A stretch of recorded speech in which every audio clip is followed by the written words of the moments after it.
Este programa es una presentación.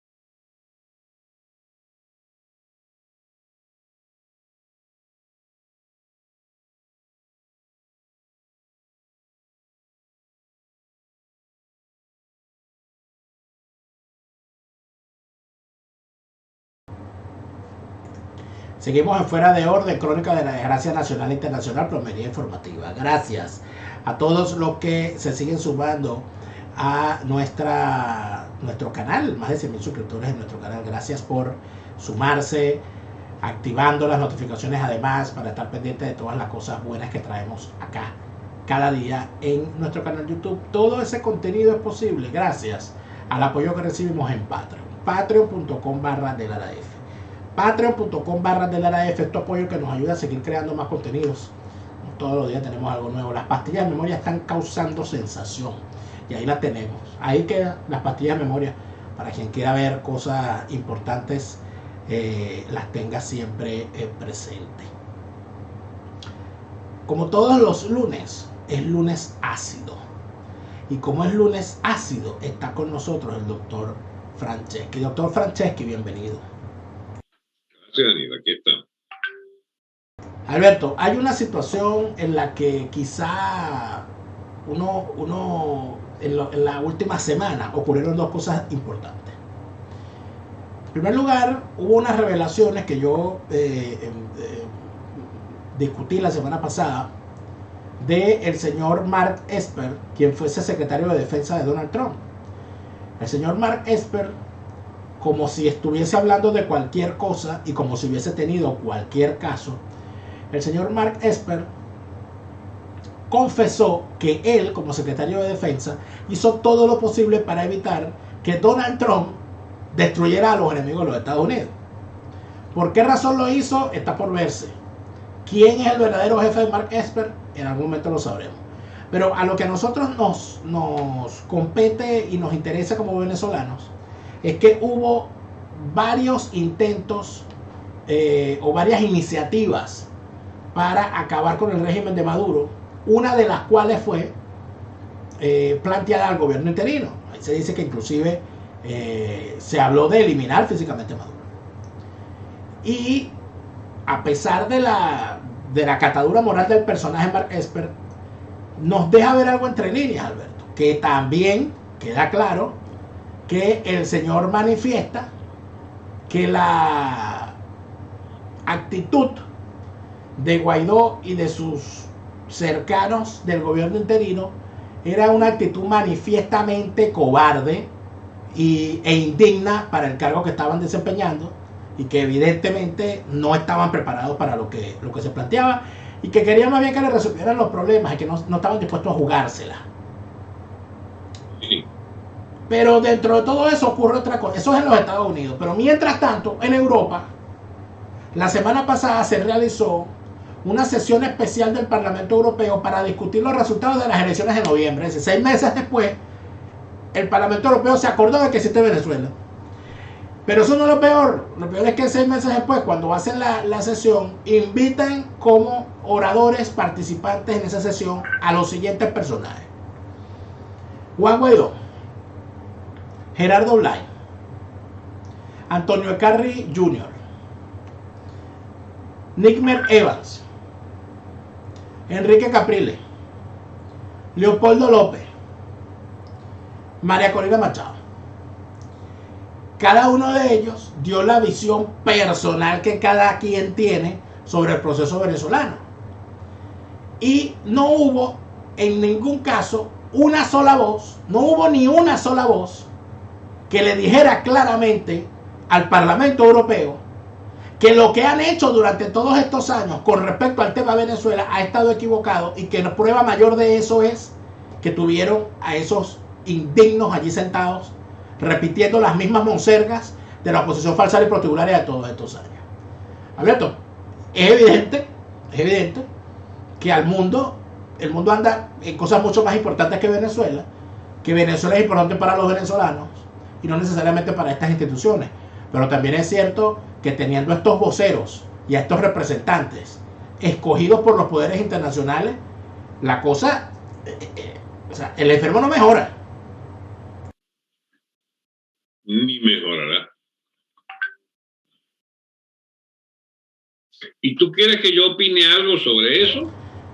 Si está en tu interés. Si no, hablamos de otra cosa, Alberto. Yo lo que me preocupa es, fíjate que mucha gente me dijo algo, y no te lo digo porque esté aquí, es que mucha gente me lo dijo, y si hubiesen invitado al Parlamento Europeo a Franceschi, y si hubiesen invitado al vicealmirante Carratú, y si hubiesen invitado al gocho del WhatsApp, por decir alguien, por decir tres, ¿qué hubiesen dicho? O sea, ¿qué le hubiesen dicho tú al Parlamento Europeo? Porque yo estoy perfectamente claro que hubiese dicho yo, si me hubiesen invitado, ¿no? Pero además de eso, es que cuando tú ves a quienes seleccionan, tú estás perfectamente claro que va a decir Leopoldo López en el Parlamento Europeo. O sea, faltaba más, ¿no? Y Capriles, por Dios. ¿Qué hubiese dicho Alberto Franceschi? ¿Qué necesita saber Europa? Que estos falsarios son incapaces de decirle. Pero para empezar, ellos no necesitan esas reuniones, ni necesitan esos interlocutores. Ellos saben perfectamente lo que pasa en Venezuela, lo que ha pasado, lo que pasará de seguir la política que ellos han tenido. ¿Sí? La Comunidad Europea es uno de esos centros, son varios, de alcahuetería mundial a las élites políticas, económicas, financieras, etcétera, y ellos saben qué piensan las élites, puesto que son parte de nuestra tragedia a nivel internacional. De manera que no necesitan que Leopoldito o Caprilito o Borges o quien sea le vuelva a repetir lo que ellos saben de memoria, que es lo que han manejado ellos por 20 años. Yo no digo todo, los que se han ocupado de Venezuela conocen esas posiciones. ¿Y cuáles son esas posiciones? Las de la alcahuetería y las posiciones alcahueteadas por la Comunidad Europea o por el Departamento de Estado americano, por la OTAN o por las cancillerías. Dígame aquel grupo andino, por ejemplo, el grupo de Lima. Esos son alcahuetes y todos recibían dinero de Chávez. Entonces, esas son esas imposturas de la política internacional. Por eso no me invitan, Daniel.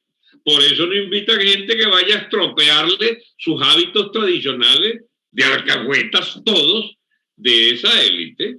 Y ellos son parte, a su vez. ¿Qué va a decir Leopoldito si lo invitan a opinar sobre Sánchez, por ejemplo? O sobre Rajoy. Opinará las cosas que Rajoy quiere oír. Es que te voy a ser más franco, hasta sobre Aznar. Aznar está lleno, igual que Rajoy, igual que Pedro. De Pedro Sánchez, que se llama el nombre Sánchez. Pedro Sánchez. Ajá. Está lleno, chico, de vainas atrabiliarias, de complicidades, de dolos, qué sé yo. La gente puede hasta indignarle que uno hable mal de todo el mundo. Pero ¿cómo hace uno para hablar bien? Yo oigo a los opositores al señor Aznar en España. Oigo a los opositores de Rajoy y oigo a los opositores de Sánchez. Y ellos tienen otra versión de la historia española. Ellos saben, por ejemplo, que hubo complicidades con las corruptelas de la monarquía, siendo monárquicos, o siendo cómplices o necesarios o adheridos leales a la monarquía. Esta noche, por cierto, vuelve a España después de 2 años de ausencia el llamado, ¿cómo se llama? El rey emérito. El rey emérito español, Juan Carlos. Ese rey emérito que siempre es recordado en Venezuela por qué no te callas. Bueno, la verdad que lo que conviene es preguntarle, ¿y por qué tú mandabas a callar a alguien que es igual o peor que tú? Digo, para hablar con las cartas sobre la mesa, entonces. Porque si alguien sabe de crímenes contra Venezuela, digo yo, de corruptos de todo género y de toda clase de trapisonda, es el autor de no pocas corruptelas sobre compras en los astilleros navales españoles, dineros habidos y mal habidos por vía de las cancillerías españolas en Venezuela, la complicidad abierta de Rajoy y de Sánchez y antes de Aznar, con todo lo peor que nos ocurrió en Venezuela en los últimos 25 años. O sea, ahora, ¿Es eso lo que está a la orden del día en la discusión? No. Lo que está al día es caerle a carajazo al pirata este de la sabana Maduro, que sus crímenes tiene impresionantemente mayores que los anteriores gobiernos, pero la diplomacia obliga, tanto Rajoy como Aznar como Pedro Sánchez se callarán respecto a Venezuela y dirán algunas frases convenientes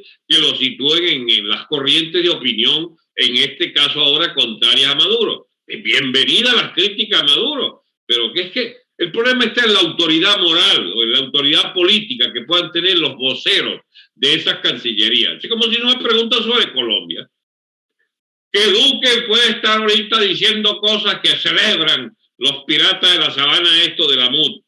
Bueno, ya va. Qué valiente eres en el último mes que te queda de presidente, Duque. Tuviste 4 años alcahueteando esa vaina, en una especie de competencia, de complicidad. El gobierno de Maduro dice cosas limitadas sobre el tuyo y tú dirás cosas limitadas sobre Maduro. E incursionarán unos kilómetros en la frontera, pero se retirarán rápido para evitar un conflicto mayor. Meterán los servicios de inteligencia colombianos allá, pero lo retirarás a tiempo y tolerarás que el Maduro a su vez se mete en tu patio. En esa mariquera tienen, chicos, desde que empezó el chavismo, 22 años. ¿Y cómo sigue? Igualito que eso. Ahora, ¿tú te imaginas entonces opinando yo en una reunión de esas? No, chicos, es un tipo molesto para ese tipo de diplomacia. Para ese tipo de la diplomacia secreta por definición, más aún entre Colombia y Venezuela. ¿Por qué sabiendo Uribe lo que yo representaba, nunca quiso hablar conmigo? Porque ha podido llamarme. Suponte tú que no le guste mi opinión. Bueno, entonces es explicable por qué no me llama. Pero no me pregunte, no digo por tu pregunta, digo que nadie me pregunte qué es lo que yo opino sobre Uribe y qué es lo que opina Uribe sobre mí. Yo opino sobre Uribe todo lo que he opinado, ¿bien? Que es un tipo conveniente para los venezolanos en la medida que se oponía radicalmente al chavismo. Pero a hombre cobarde para enfrentar al chavismo fue el Uribe. ¿Por qué? Porque pero se no puede podía, hablar, quizás. pero fíjate tú una cosa, ¿no? Que yo también lo he pensado mucho. Porque Alberto, todos nos hemos equivocado en estos 20, ya va para 25 años, ¿no? Lo que no debe equivocarse todos los días, todos los años, esos 25. Por supuesto, pero recuerda que para el año 2008, por lo menos yo en el año 2008 todavía creía en la salida electoral, por ejemplo. En el año 2008 todavía muchos no hemos comprendido la naturaleza fraudulenta del sistema electoral, que era insalvable. Y para 2008, por lo menos yo debo decir, no había comprendido a cabalidad el tamaño del monstruo de eso que hoy defino como oposición falsaria y prostibularia. A mí como venezolano me tomó tiempo, quizás porque estaba dentro del mismo sistema, estaba dentro de Venezuela, estaba viviendo dentro de todo eso, y me costó mucho verlo. Y luego viví en carne propia todo lo que significaba las trapisondas dentro del sistema político como activista, y evidentemente llegué a unas conclusiones. El asunto no estaba también en que desde adentro de Venezuela se daban unas señales equivocadas. ¿A ti no te parece que el gran logro del chavismo es haber tenido a una oposición hecha a su medida, que actuaba siempre diciéndole a Uribe, no, mire, no se meta acá, o diciéndole a los Estados Unidos, nosotros no queremos intervención de ningún tipo y de ningún color, como dijo Ramos Alú? Entonces deberíamos empezar por el principio. El gran causante de la desgracia venezolana hemos sido los venezolanos, que hemos permitido que tener a unos voceros supuestamente opositores hablando a nuestro nombre, y lo que están echando permanentemente la partida para atrás. Daniel, tú hablas del 2008. El 2004 fui yo a hablar con Uribe, 4 años antes de que tú hubieras por fin comprendido la vaina. No lo digo en desmedro ni de tu inteligencia, ni de tu capacidad perceptiva, ni nada. Sencillamente, políticamente, entendiste 4 años después de esa entrevista que tuve con Uribe. Pero la vaina yo lo entendí mucho. Mira, yo lo vine a entender en el 2013. Échale tu pierna lo lento que soy yo. Bueno, está bien, pero yo lo entendí el año 1999, el 98, que no eligieran a Chávez. Lo pregoné en todos los medios que pude en Venezuela. como jefe, digamos, de campaña de vaina, de vocero político de la campaña de Sala Roja. Y todo el año 20 estuve vociferando. Hey, la relativa fama que yo tuve fue esa, Daniel. Era la persona más reconocida con el doctor Olavarría, con un problema que tenía Olavarría, que había hasta días antes había apoyado a Chávez y rompió con Chávez desde el primer día de gobierno, y entonces era un opositor vehemente. Pero yo había sido opositor antes que Chávez llegara al gobierno, porque me opuse a su propuesta, a su candidatura y todo. Y mientras el país vivía en la pea del apoyo al chavismo, yo estaba en contra de la corriente. Pues bien, me hicieron famoso mientras no entendían dónde estaban parados. Te estoy hablando de Globovisión, de Alberto Federico Rabel y del señor, ¿cómo se llama? El dueño de esa vaina, chico. Zuluaga. Zuluaga. Te estoy hablando del diario El Nacional, que ya desde el año 2000, el hipócrita de, ¿cómo se llama? Miguel Enrique. Castillo, Miguel Enrique Otero. Miguel Enrique Otero Castillo, para que no haya ninguna equivocación, me trataba con deferencias calculadas. Había una revista llamada Primicia, por ejemplo, que dirigía el amigo Carlos Blanco y una periodista que anda por ahí todavía echando vaina. Ellos me invitaron y hasta portada me dieron el año 2000, en 2 oportunidades. La revista Bohemia también. Hey, el mismo, ¿cómo se llama? Chivo Negro, sí, de la revista... Oscar Llanes. No sé, Oscar Llanes. ¿Ah? Oscar Llanes, pero él tenía una revista, también portada, me pusieron el año 2000. ¿A qué jugaban?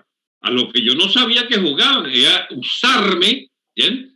Como algo así como podíamos asomar a también, para obtener alguna garantía del gobierno, para que la señora, ¿cómo se llamaba, chico? La esposa de Miguel Enrique Otero. Carmen Ramia. O el propio estafador, aquel Peñita, lograran un estándar en el gobierno de Chávez, en el que estaban metidos de cabeza, era la cuota del Nacional. Escucha, no eran ninguno desconocido, era la esposa del dueño del Nacional y el propio director del Nacional, que por cierto pelearon entre ellos y que se sacaron trapos sucios al aire libre. Entonces yo aparecí en el medio de golpe, entonces entrevistado, no sé qué.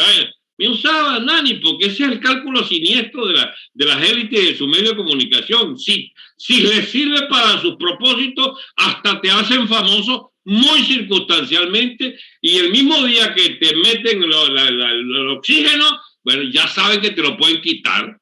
Y fue, para serte sincero, el primero que se cayó la mata con esa estupidez fui yo, a saber que así como me dieron preeminencia, me la quitaron hasta hoy. Daniel, 22 años de ostracismo y de silencio. Bueno, yo lo vine a experimentar 2, 3 años más tarde con cada uno de los medios. Globovisión no me tenía a mí todos los días. Y un buen día, chicos, no más. ¿Y tú sabes cuál fue ese día? El día que habrá pactado Alberto Federico, que lo va a llamar a Miraflores. Mira, te pasaste, porque se alzó aquel coronel Bracho. Soto.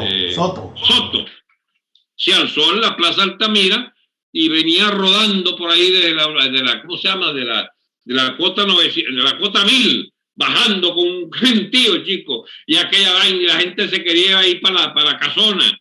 Y se fueron para la casona a echar vaina. Y en la plaza allí de Altamira estaba el buen amigo Dávila de Mérida, ¿te acuerdas? El diputado. Carajo, que se subió para tratar de colearse en la vaina y la gente lo bajó, chico, a escupitazos y a pedradas, no sé cómo carajo lo bajaron de ahí. Y entonces, bueno, pero él intentó acaudillar la vaina, ¿no? Bueno, ¿y qué hacía yo? Yo me fui para Globovisión, chico, a echar vaina. No te voy a decir con la persona que andaba, porque no la conocían en ese entonces ni después tampoco, pero una persona de mi más íntima confianza, que era el único testigo que lamentablemente murió. Por eso, por respeto a su memoria, no lo voy a nombrar, pero ahí estábamos entonces, y chicos, esperando en Globovisión para salir, y estaban entrevistando a la señora, ¿cómo se llama? A la dueña de la justicia, ¿cómo se llamaba? Cecilia Sosa. A Cecilia Sosa la estaban entrevistando en directo en ese momento. Y había ese peo armado en Miraflores, y vaya, entonces transmitían directo en Miraflores, y Cecilia Sosa tapando aquel debate. Y yo esperando, chico, ahí en el aparato de salida para explicar mi versión de los hechos. Pues todavía estoy esperando que me manden a pasar adelante. Y había una secretaria muy simpática, ella, que me tenía algún cariño. Y entonces, una de esas, chicos, que yo esperaba y volvía y insistía, pero dile, Alberto Federico, que estoy aquí, coño, que tengo el programa de la gente. El programa era asaltar la casa de Chávez, chicos, la casona. Ese era el programa de los insurrectos de Plaza Altamira. Y entonces me llama, este es Altamira antes de la propia ocupación militar aquella, ¿no? Bueno, chicos, entonces me dice ella, yo no recuerdo el nombre, ¿cómo se llama? Carmen Edith, creo que se llamaba. Me dice, coño, Alberto, yo a ti no te puedo mentir. Él no va a entrevistarte, no quiere entrevistarte. No insista porque no te va a dar paso. Ah, bueno, coño, debió decírmelo antes. Me voy para el carajo, me fui. Ese día es algo así como la prueba ácida mía con el factor opositor Globovisión. Puedes decir siempre y cuando controlemos lo que vas a decir. Puedes hablar mientras seas parte de lo que puede instrumentarse para saber la dosis opositora, pero no te vamos a dar un parlante nacional en momento que todo el mundo está aprendido, chicos, de ver qué carajo va a pasar con ese coronel alzado ahí en el Caracas con 3 o 4 mil personas atrás. Tú estás queriéndome decir que el gran problema en aquel momento era que no se le abría paso en esos medios y en esa agenda que dirigía Alberto Federico Rabel a personas que no estuviesen alineadas en la agenda que ellos sí tenían. Así es, bueno, dicho de esa manera tan elegante, sí, pues la cobardía ósea, intrínseca, cerebral de esa élite maldita de Venezuela, que toleró, auspició el chavismo.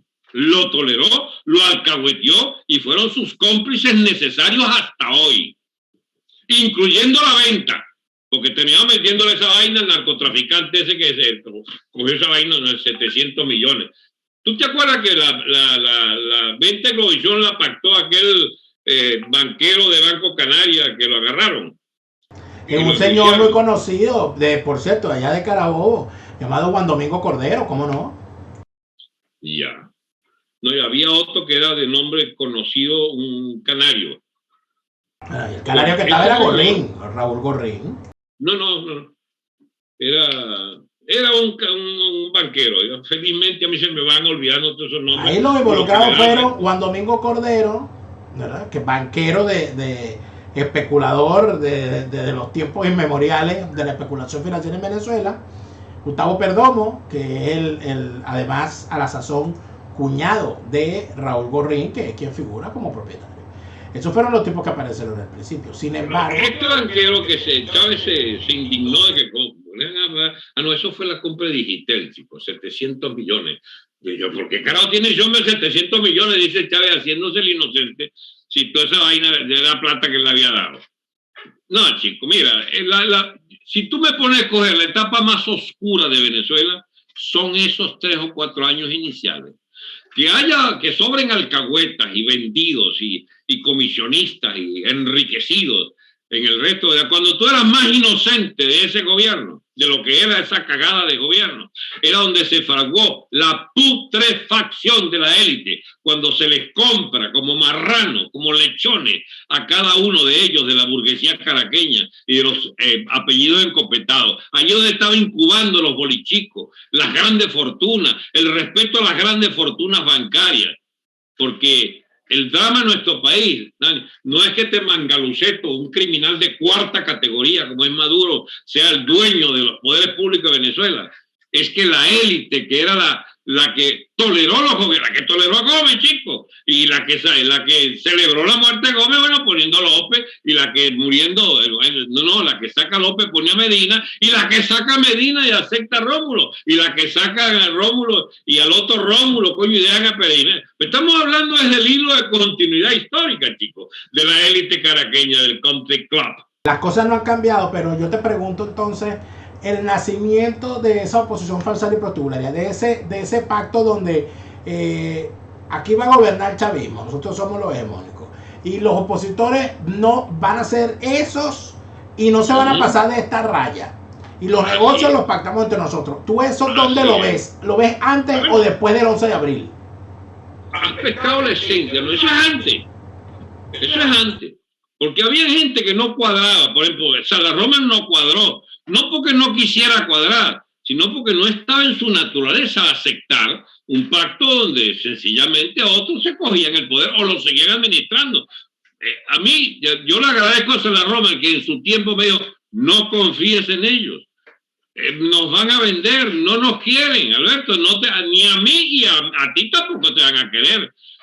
A propósito de la invitación al grupo Santa Lucía, aquel que yo te dije que terminé yendo y Salas Roman no quería que yo fuera, y yo me fui de todas maneras. Salas tenía clara esa vaina, porque Salas no es que no sea de la élite, es de otra ala de la élite. Pareciera más honrada o no sé, o más realista o más precavida respecto a la putrefacción de los grandes factores.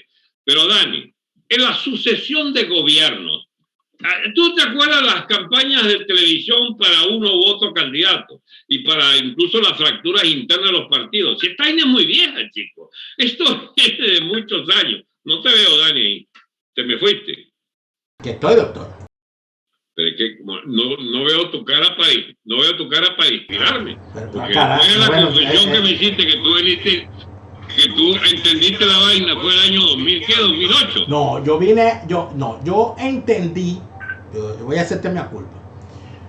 Yo entendí que no había manera de encontrar una salida al chavismo a través de las elecciones en el año 2012. Bueno, pero pero escúchame, yo lo que pensaba era, aquí lo que tiene que haber evidentemente es una chispa que encienda la pradera. Y yo pensaba que la participación masiva en las elecciones, ¿okay?, que cuando la gente participara de forma masiva, convencidamente opositores fuesen a votar masivamente, el fraude iba a ser una cosa tan evidente que eso iba a ser la chispa que encendiera la pradera. Y lo pensé tanto así que en efecto, y tú lo sabes mejor que yo porque estabas más adentro que yo, que en el 2013, con lo que ocurre con Capriles y Maduro, lo que estaba planteado era eso. Estos tipos se van a robar las elecciones y cuando se roban las elecciones nos vamos por la vía insurreccional. Eso era lo que yo pensaba que iba a ser la salida, era lo que yo me imaginaba. ¿Qué ocurre? Era lógico que lo pensaran, puesto que no habrá nunca mejor oportunidad que una estafa electoral visible ante todos, que el que se supone estafado iba a ser el líder de la rebelión. Por eso por eso yo pensaba que el llamado a la abstención absoluta en aquel momento era un error. Y era una tontería, siempre ha sido una tontería, para serte sincero. Pues siempre no, yo consideraba que en aquel momento era un error, porque lo que había era que llamar masivamente a que la gente votara en contra y que cuando ocurriera el fraude, tener a esa misma gente que se lo votara en contra y decirle, nos robaron, por lo tanto, aquí no hay salida electoral, aquí tenemos que tumbar a esta gente. Yo pensaba que eso iba a ocurrir en el 2013. Lo que yo no sabía o no había logrado constatar, y lo logré constatar en ese momento de la peor manera posible, es que esa ecuación de vamos a una elección, masivamente votamos, ganamos y nos roban y por lo tanto nos vamos a la calle y tumbamos al régimen, no era posible esa ecuación, pues el factor al cual nosotros habíamos designado como nuestro representante estaba vendido al chavismo. Y por supuesto los tipos iban a hacer todo lo contrario, iban a echar el juego para atrás y así ocurrió. Cuando yo me di cuenta de eso en el 2013, a partir de ese momento yo decidí que no iba a votar. Lo que decidí en ese momento fue que me retiré del activismo político. Yo dije, yo no sigo en esto. Y ya luego, creo que la última vez que yo voté, que recuerde, fue en las elecciones del 2015, las parlamentarias. Y ni siquiera voté, y no voté, ¿cómo se llama?, arreado en el voto por el tubo, vota por la manito y tal, sino que yo voté por quien me dio mi gana. Hay una vecina mía que era candidata, voté por ella tal, y ya. Y después dejé de votar, dejé de participar de esa manera. Pero vuelvo entonces al punto, Alberto. Yo creo que en el Parlamento Europeo, en el Departamento de Estado, en la radio, en la televisión, en YouTube, en Twitch, en las redes sociales, donde sea, aquí lo que hay que repetir es que es imposible comprender a Venezuela e imposible buscar una salida a Venezuela si no se entiende que en Venezuela no ha habido, ni hay, ni va a haber, si seguimos por este camino, una oposición real. Que eso que llaman oposición no es otra cosa que un constructo del chavismo para evitar que una oposición real se organice en su contra, que es la gran recomendación estalinista de todos los tiempos. Si eso no se pone por delante, no hay ninguna argumentación que valga y cualquier solución está perdida. Sí, Dani, pero yo lamento, no es aportar a tu inocencia del asunto. El problema, Dani, es que abstención o no abstención, comprensión o no comprensión, en última, nada de eso importa. Eso es la política para los mortales normales. La verdadera política son los cenáculos de la alta élite, sus conexiones externas, la geopolítica que domina todo, los círculos. Pues ¿cuál es la novedad del señor Esperete? Mira, ese hombre no le van a tener confianza más nunca. Está develando secretos de alto calibre, ¿bien?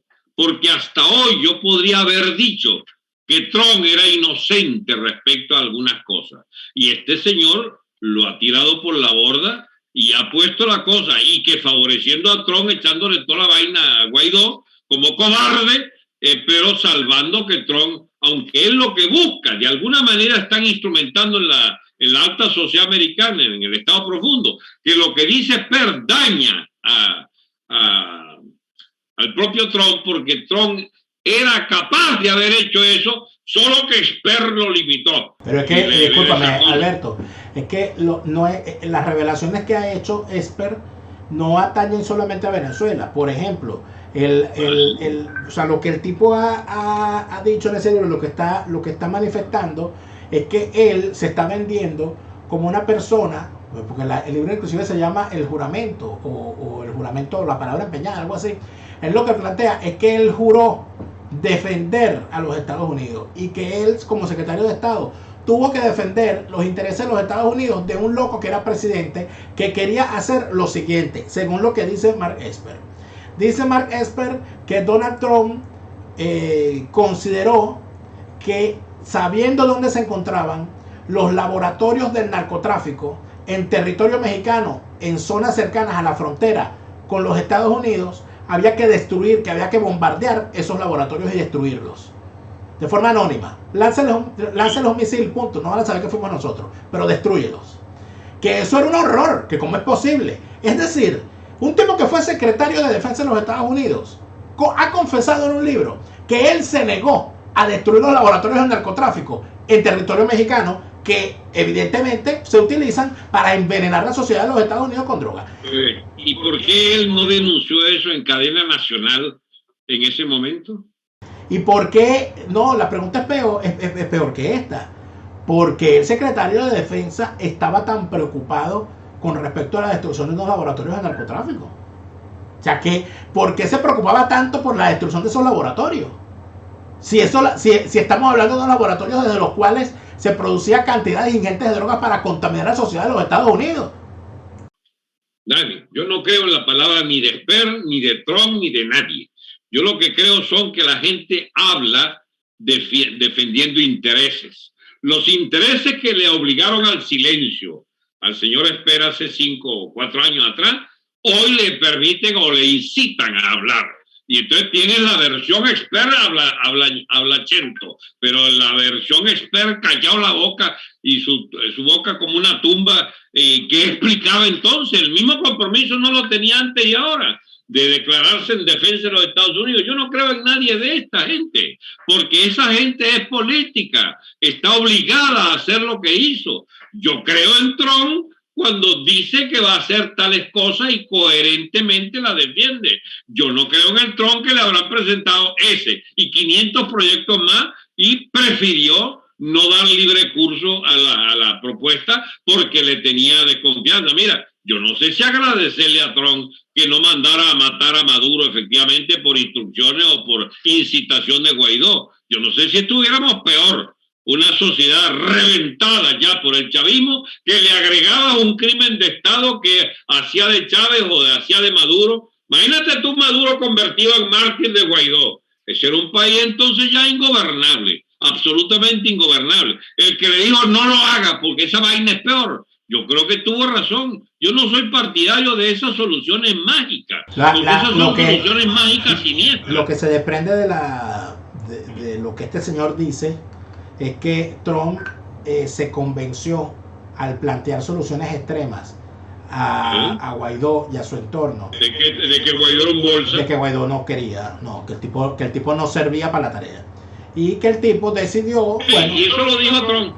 Sí, eso lo dijo Trump. Eso es un blandito, eso es un blandito. Eso lo dijo Trump. Entonces el asunto es el siguiente, Alberto, para ir aterrizando en un punto importante. Aquí había una alianza con muchísimo dinero, porque estamos hablando de más de 400.000 millones de dólares que se virlaron del país, quizás mucho más. Y se lo virlaron a través del sistema financiero. Y el sistema financiero mundial no se mueve sin el sistema financiero de los Estados Unidos.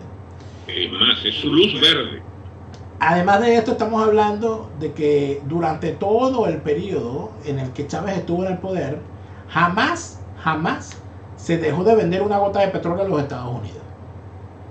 Y además hay que decir que durante el periodo Maduro han dejado de vender petróleo a los Estados Unidos no por querer, sino por no tener capacidad para hacerlo.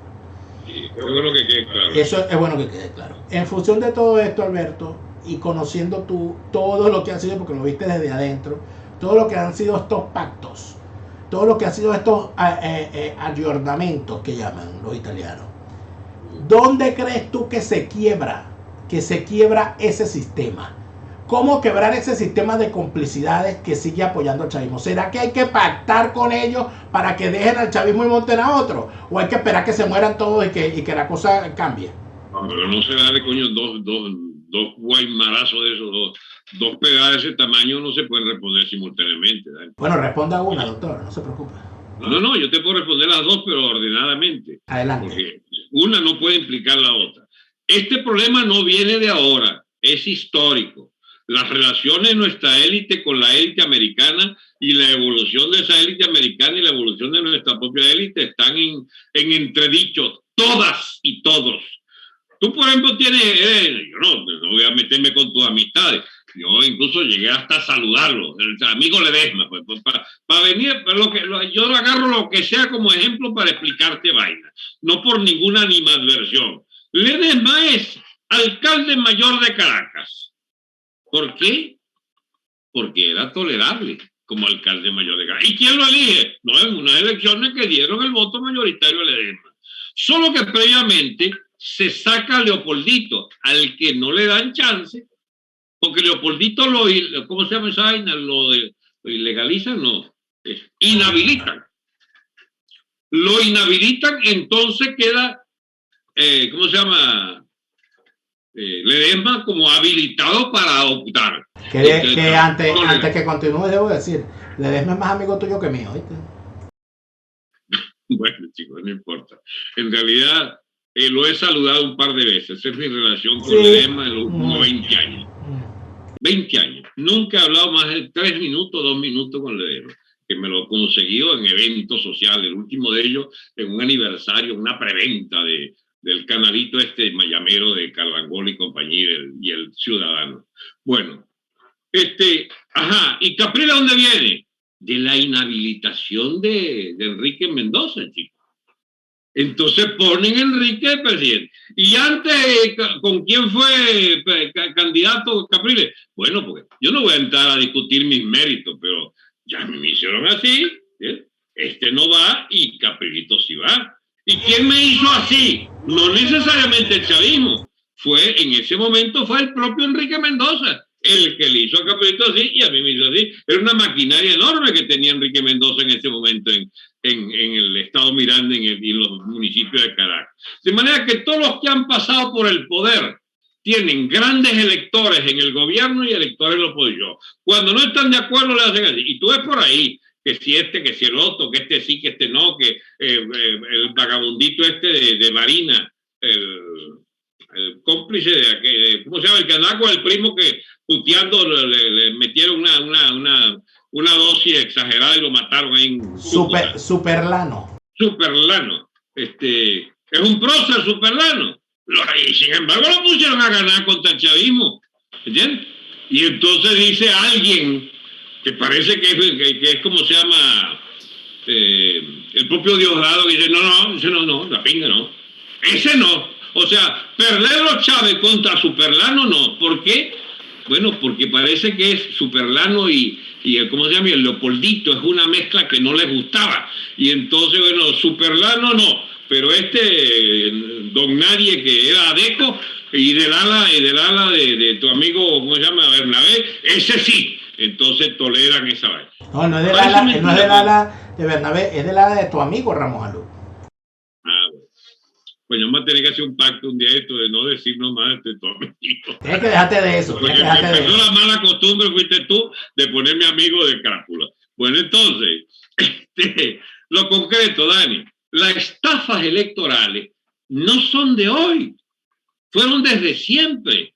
O es que, qué sé yo, que la elección de Carlos Andrés fue honesta, a lo mejor sí. La elección de Caldera fue honesta. Hay quien diga que no, la segunda quiero decir. Hay quien diga que no, pero eso es otros tiempos, no nos extendamos mucho. Pero en este régimen, lo visible, automáticamente cierto que puedo decir, es que todo el que pasó los filtros, pasó antes por Miraflores, o un representante suyo tramó con el chavismo que sí era potable. Yo no lo fui desde el año 2000.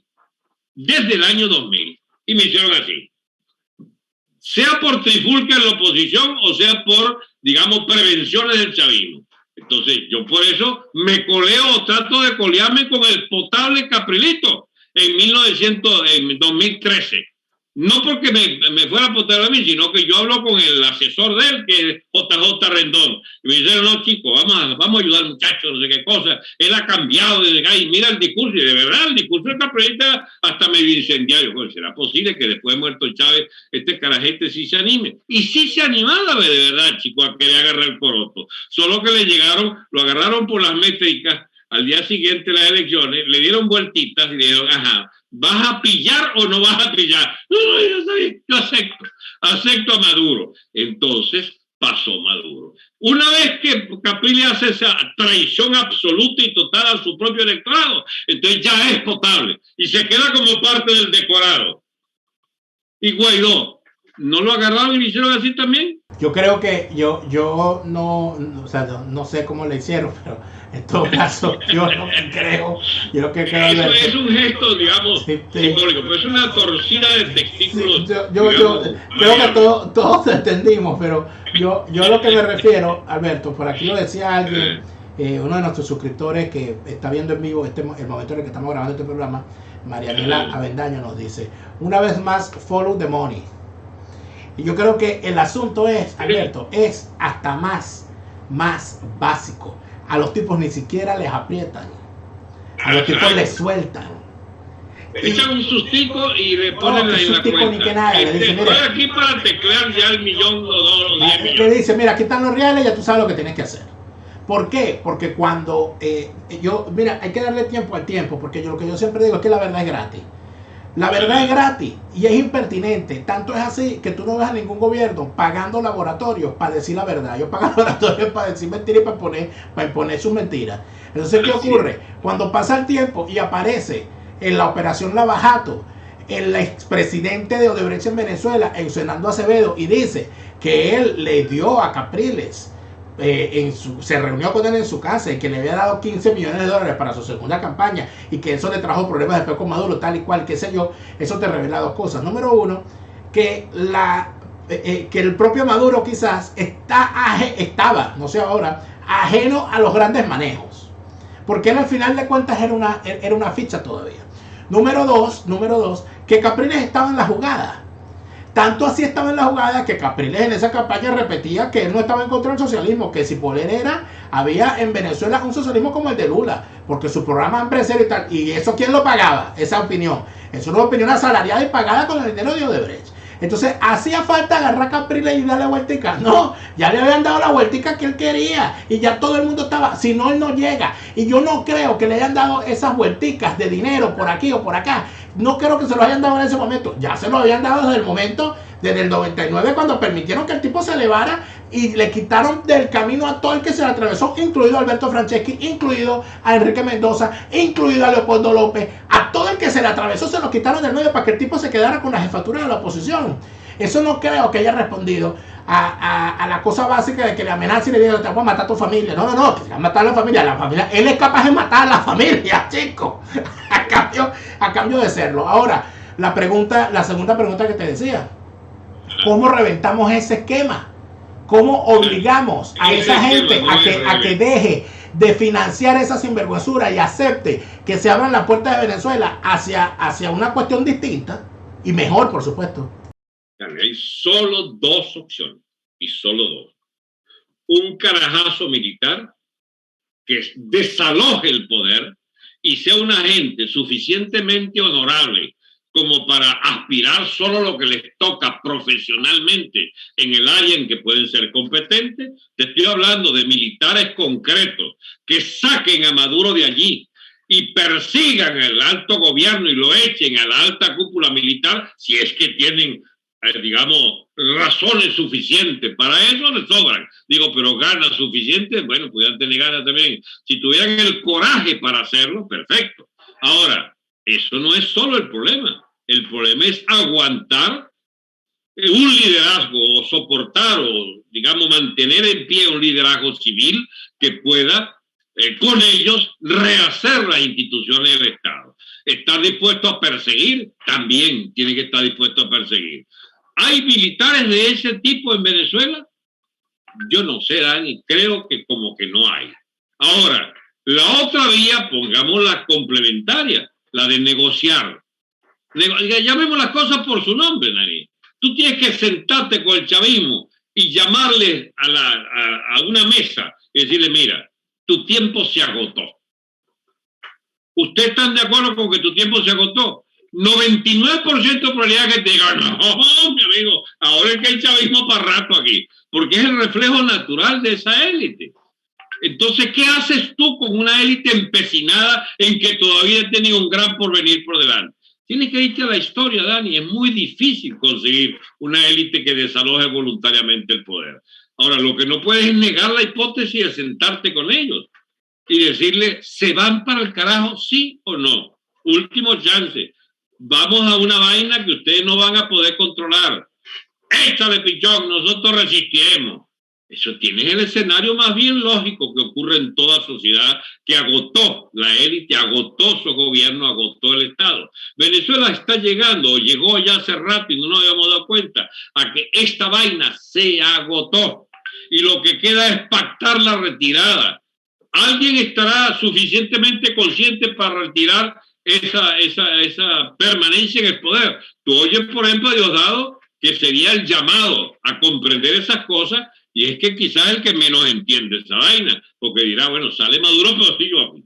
¿Quién? Ahí estamos, no joda, incluso parece mentira, pero esos son el tipo de maniobras que pueden terminar siendo intermediarias y positivas, en el sentido que, bueno, muy bien, Diosdado, saca a Maduro, entra Diosdado y entra con un programa de reforma del régimen, a fondo. Restitución, carajo, forzosa de la propiedad privada, de los derechos individuales. Ya empieza a ser sospechoso que en este carajo amaneció con una pistola en la 100 que se le puso a alguien para cambiar tanto de parecer. Absolutas relaciones normales con todos los países que quieran tener buenas relaciones con Venezuela. Qué sé yo. Dolarización efectiva. El problema, tú sabes lo difícil que hay con Maduro, que Maduro empezó a ejecutar algunos de esos planes, ¿eh?, de una transición dentro de las conveniencias de la élite, porque a su vez él se ve lo limitado que puede ser su poder. A mí me parece que el gran factor revolucionario de Venezuela es Cilia Flores y sus ganas de querer sus reales disfrutados en el exterior, en un exilio dorado. Le dice Maduro, ya está bueno, ya tenemos suficiente, chicos, para 10 generaciones de Flores y de Maduros. Vamos a poner muchacho tuyo como intocable, no sé qué factor, vaina, no sé qué factor político, ¿Y qué le dice Maduro? No, sí, déjate. Alberto, pero es que fíjate tú, fíjate. Esto todavía da, mira, dirá. Alberto, fíjate la caja que estamos abriendo, ¿no? Que la hemos evaluado en otras ocasiones.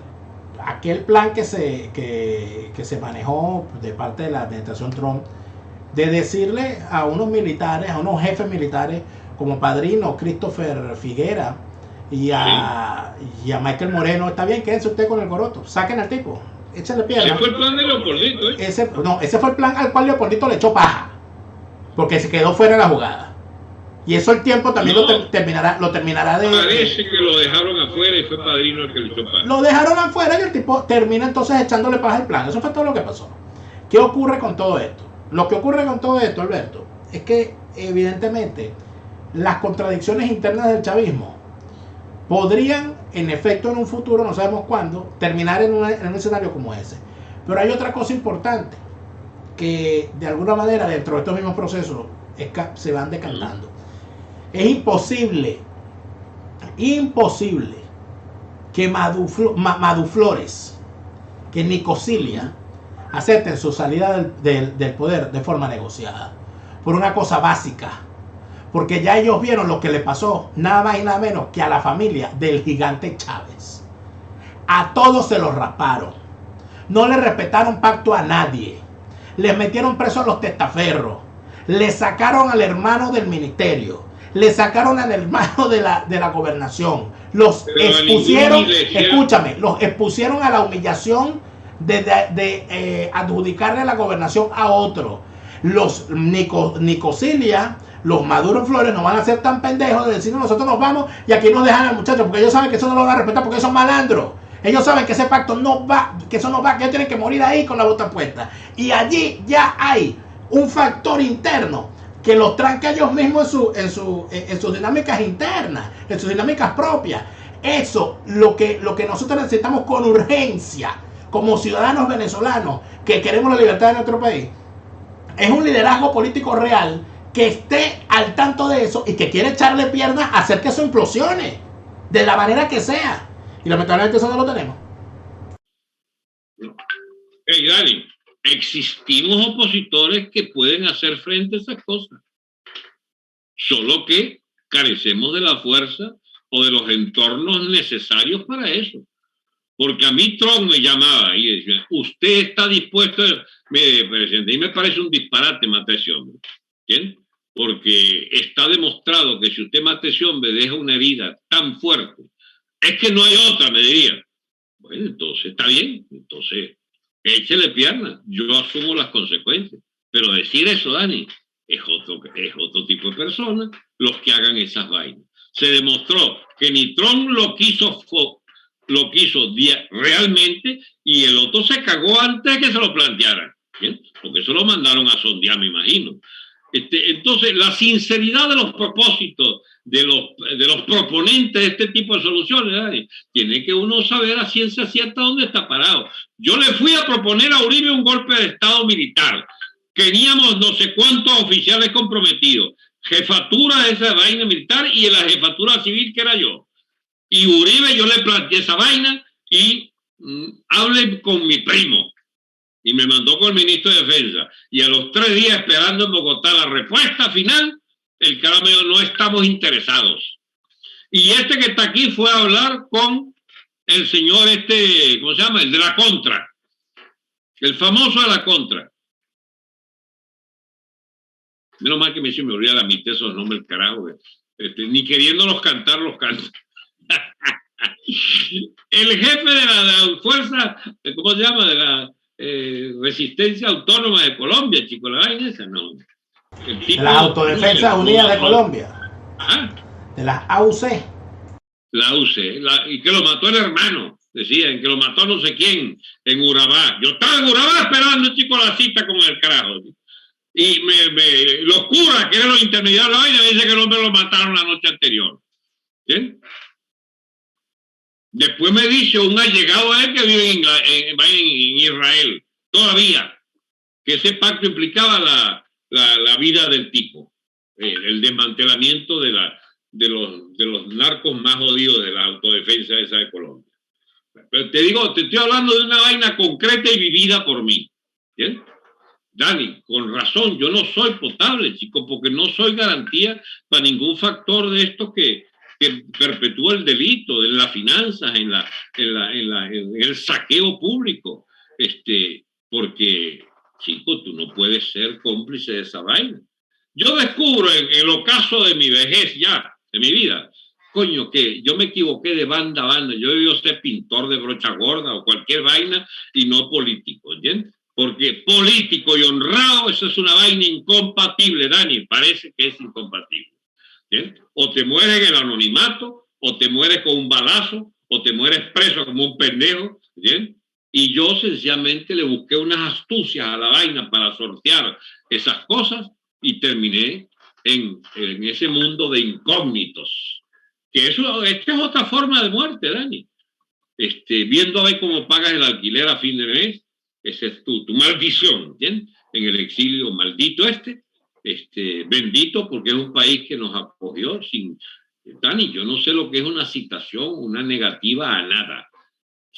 Eso sí, no te van a reconocer como un, ¿cómo se llama? Un exilado privilegiado que te llaman a consulta ni nada. Si tú sabes, porque yo te lo diga, que me llamaron de Washington, empieza a sospechar de mí porque significa que ya soy potable para no sé qué vaina. ¿Bien? Porque el que llamen para esas vainas, esos cenáculos del poder, cualquiera sea, y esa es la gravedad de lo que te estoy diciendo, cualquiera sea tu condición de honorable o no, el día que te llamen porque eres conveniente alguna truculencia del poder político, entonces es que eres otro tipo de persona. Yo como que me voy a morir en la nostalgia de haber querido hacer algo por mi país porque no te dejan entrar. No eres apto para la tarea, porque lo que hace a la política de tu país o de cualquiera son las trapisondas de sus élites. Y no hay élite más corrupta que la venezolana en América hispánica, porque no hay personas que hayan manejado más recursos que los venezolanos, que hayan tenido más privilegios que los venezolanos, y mira lo que hicieron con el pobre país. ¿Bien? Vendido como marranos, todos los venezolanos, marranos flacos, porque nos tocó entonces ver perecer toda nuestra potencialidad de país a manos de los riquitos estos, antes muy blancos, muy rosados, muy rojos, ¿entiendes? Hasta llegar al degredo de esta vaina, chico, del chavismo, como expresión última de la decadencia de un país. Ojo, Dani, que esto se ha repetido históricamente. ¿Eh? Tú ves la historia de Estados Unidos hoy y es ver la historia del Imperio Romano en el siglo I a.C. ¿Sí? Esto ya viene cantado. Los imperios tienen su ascenso, su plétora de poder y su decadencia y su ruina. ¿Sí? Y a todos les llega su momento de ruina. Venezuela tuvo su esplendor y su ruina. No siendo imperio, Estados Unidos empezó la decadencia irremediable y ojalá tarde su ruina, porque su ruina es que alguien lo sustituye. Coño, yo no me quiero ver vestido de anaranjado chino. Esas convulsiones mundiales ya empezaron hace tiempo, solo que uno no ha percibido la gravedad de lo que ha ocurrido. Así es. Pero bueno, esos son temas como muy complicados. Sí, pero están en desarrollo y es bueno siempre al menos asomarlo, Alberto. Alberto, gracias por esta conversación, como todos los lunes, siempre dispuesto a conversar con nosotros, lunes ácido. Gracias, Alberto, y hasta la próxima semana. A ustedes, amigos, gracias por habernos acompañado. Recuerden que nosotros estamos con ustedes de lunes a viernes a las 8 de la noche en un nuevo estreno en Fuera de Orden. Sábados y domingos estamos a las 12 del mediodía, siempre acá en nuestro canal YouTube y siempre en Hora Venezuela. Todos estos contenidos son posibles gracias al apoyo que recibimos de ustedes en nuestra cuenta en Patreon, patreon.com/delaraf. Patreon.com/delaraf. Esto apoyo que nos ayuda a seguir creando contenidos para todos, seguirlos manteniendo al aire y por supuesto seguir creciendo. Gracias a todos por habernos acompañado. Nos reencontramos mañana. Este programa fue presentado por Venezuela a tu hogar. Octaedro Contenidos, la solución para tus redes sociales. Tuplata.com.be, tus envíos de USA a Venezuela. Patreon.com/delaraf. Con tu apoyo nos ayudas a seguir.